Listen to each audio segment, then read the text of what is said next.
Et bonjour Philippe de Harburn, bienvenue. Salut Olivier, ça va bien? Très bien, merci. Moi aussi, vas-y. Alors, aujourd'hui, je souhaiterais que tu puisses développer sur l'élévation du taux vibratoire.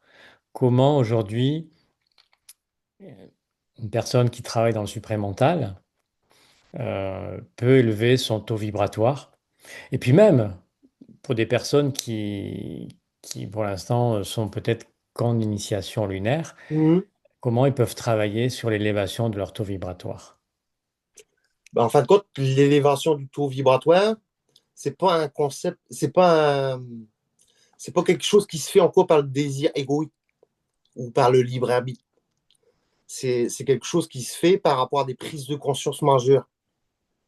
Donc, en mettant dans la spiritualité, on croit que pour élever notre taux vibratoire, il faut méditer 10 fois par jour, il faut être dans un endroit où c'est tout calme, il faut manger que des légumes bio, voilà. Donc ça, c'est les gens, sont dans les croyances-là, en mettant. Donc quand ils vont manger un légume, puis ils vont penser, ils vont croire qu'en mangeant le légume-là, ça va monter leur taux vibratoire. Vu qu'ils vont croire, ça va donner l'information-là. Donc quand ils vont manger, ils vont croire que ça monte leur taux vibratoire. Donc ça a un effet subjectif quelque part. C'est par rapport à la subjectivité qu'ils croient. Et puis quand tu es de plus en plus conscient, quand tu te rends compte qu'il n'y a pas de hasard.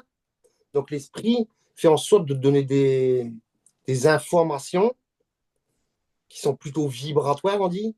Parce que tu vas lire quelque chose en mettant, mais tu vas le comprendre sans vraiment par rapport à ce qui est écrit. Tu vas comprendre, ça va venir d'une vibration. Et puis à partir de là, en fait, ce que ça fait, c'est que quand tu as des prises de conscience majeures, ça élève automatiquement ton taux vibratoire.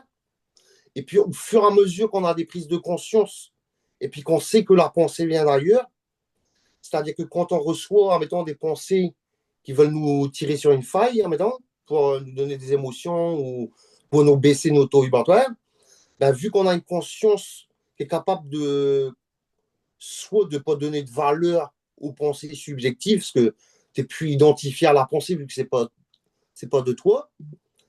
Donc, au fur et à mesure que les entités, en mettant, veulent te donner des pensées pour descendre ton taux vibratoire, vu que tu as des prises de conscience, et puis que tu deviens de plus en plus fort dans ton autorité, ça bloque, ça les empêche de baisser ton taux vibratoire, si tu veux.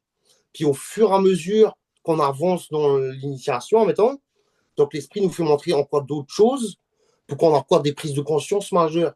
Ça élève encore notre taux vibratoire de plus en plus. Puis c'est toujours pareil, les entités vont essayer de nous baisser, nous on va contrer, on va avoir des prises de conscience sur autre chose, ça monte notre taux vibratoire. Donc on monte toujours de palier, de palier, de palier, puis on ne se rend pas vraiment compte comme ça. Mais dans nos cellules, notre corps, etc., ça devient plus léger. On se sent plus léger, quoi. Même on se sent comme un sportif, quand même, qui n'a pas de problème dans rien du tout, qui court partout, qui n'est pas essoufflé. Voilà. Hmm. Le taux vibratoire, ça allège le corps. Puis plus tu montes de conscience, plus tu atteins ton noyau central, plus ta vibration est haute, donc plus tu es, comme comment dire, immunisé contre la polarité incontrôlée, on va dire.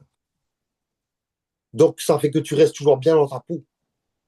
Ton taux vibratoire ne joue plus le yo-yo, il reste stable, mais à un niveau très haut, donc ce qui permet que tu vois l'invisible et puis tout ça.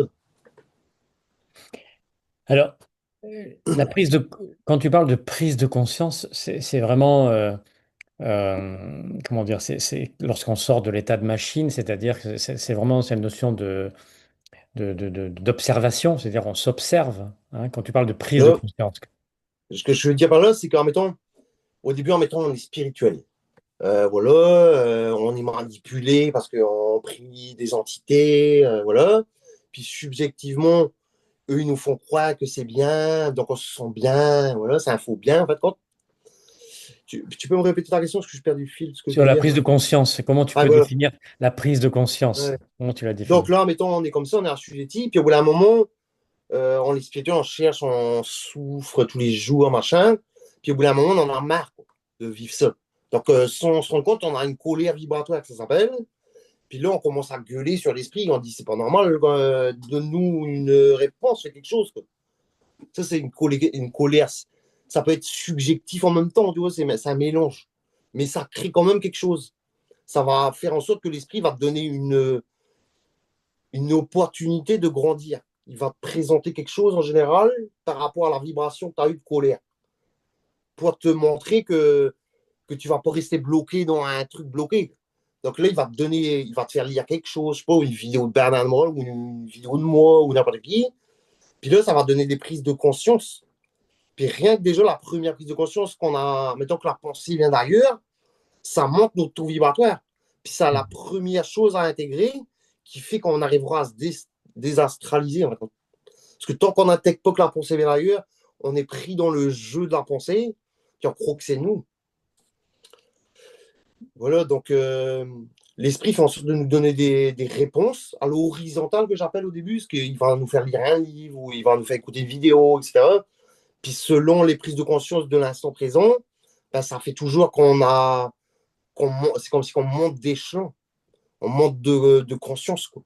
Même si c'est des petites prises de conscience, ça aide à noter l'élévation. Puis c'est au fur et à mesure des prises de conscience en mettant de certains principes, de certaines manipulations, etc. Ben, de plus en plus, notre taux vibratoire monte. Puis de plus en plus, on est capable de bloquer les pensées subjectives qui veulent nous baisser notre taux vibratoire ou nous faire polariser. On arrive à plus s'identifier aussi aux émotions colorées. Ouais. Alors On justement, devient un observateur de nos sensations, mais on n'est pas la sensation. c'est ce que tu appelles l'identification. Voilà. L'identité. Parce qu'en fait, quand les sens, les ressentis, c'est relié au corps astral. Puis si on n'avait pas le corps là, ben, on ne pouvait pas se sentir, on ne pouvait pas goûter, on ne pourrait pas pleurer. Ouais. Mais Mhm. tout est juste. Le corps astral, il est utile, mais sauf que quand il est coloré, il nous dessert.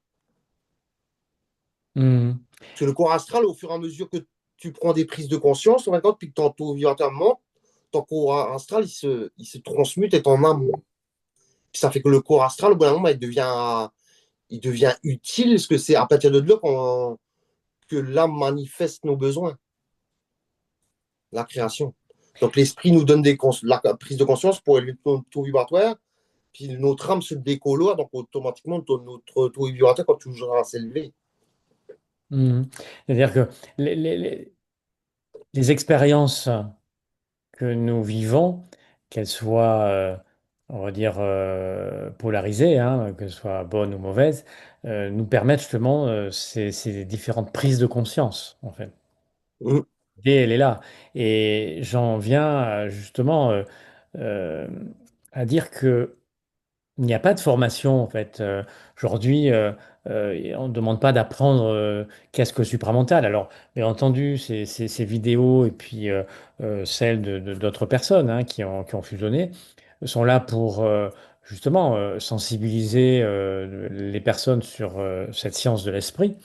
Mais en fait, il y a pas, comme tu le dis, à méditer 4 fois par jour, manger bio pour justement faire élever son taux vibratoire. En fait, c'est tout sauf ça.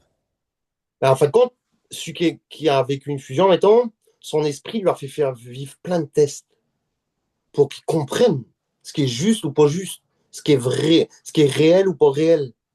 Donc, c'est pas quelque chose que j'ai lu puis je crois.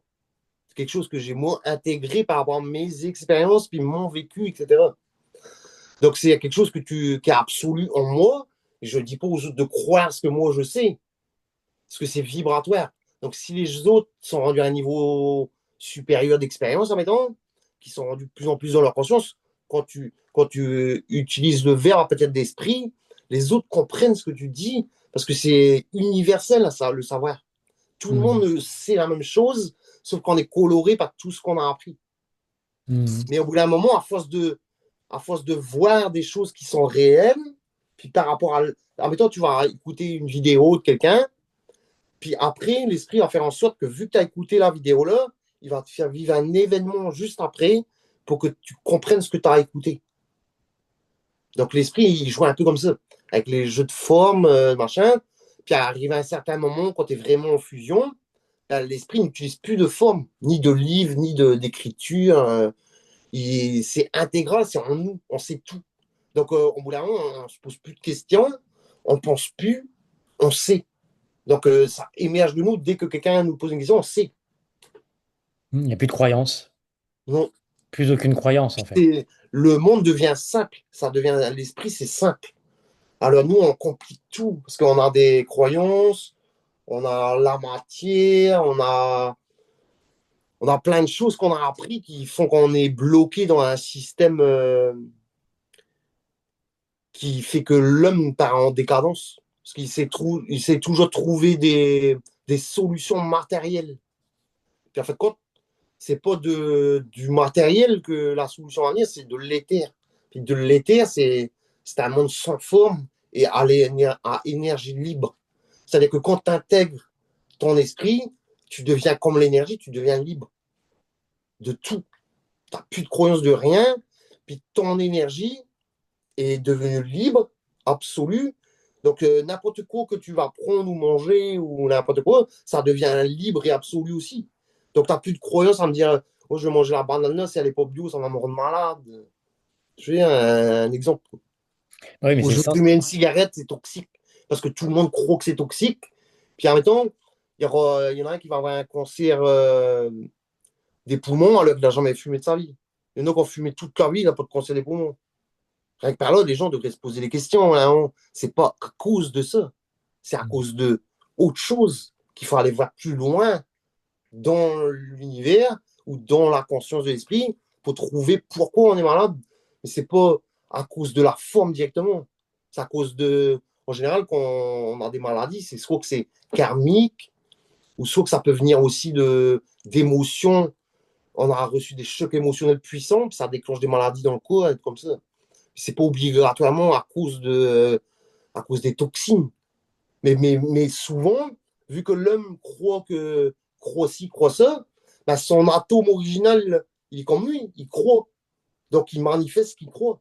Donc si tu fumes une cigarette et tu crois que c'est toxique, ben, ça va t'intoxiquer. Parce que c'est pas absolu. En toi, tu crois que ça va t'intoxiquer, puis tu n'es pas sûr que ça va pas. C'est pas une croyance, tu comprends? Mhm. C'est quelque chose qui est absolu en nous, qu'on n'a pas du tout. Ça ne fait rien à voir avec la psychologie ou la mémoire. C'est par rapport à la lumière intégrée qu'on sait ça. Et là, je pense que ça mérite une nouvelle vidéo sur l'énergie originelle, hein, avec l'atome intégré, Mhm. de Mhm. se dire, eh bien, dès lors on a intégré que, quelles que soient les substances que nous ingérons, euh, quel que soit le niveau de nocivité, hein, alors quand on parle de nocivité, c'est par rapport à des croyances, bien sûr, ou par rapport à des effets scientifiques, Mhm. des études, mais de se dire que dès lors on a intégré cette énergie, eh bien, on peut très bien On fluidifier, contrôle. voilà, fluidifier justement le corps pour que ces substances ne viennent pas altérer notre corps. Et là, je pense que je crois que c'est intéressant de pouvoir débattre de ce thème sur une prochaine capsule. Avec plaisir, Olivier. Merci Philippe. Aujourd'hui, Merci à on a toi. travaillé on a débattu sur l'élévation du taux vibratoire. En tout cas, c'était un plaisir de pouvoir échanger avec toi. Et je te dis à bientôt. Merci également. À la prochaine. Allez, bye Philippe.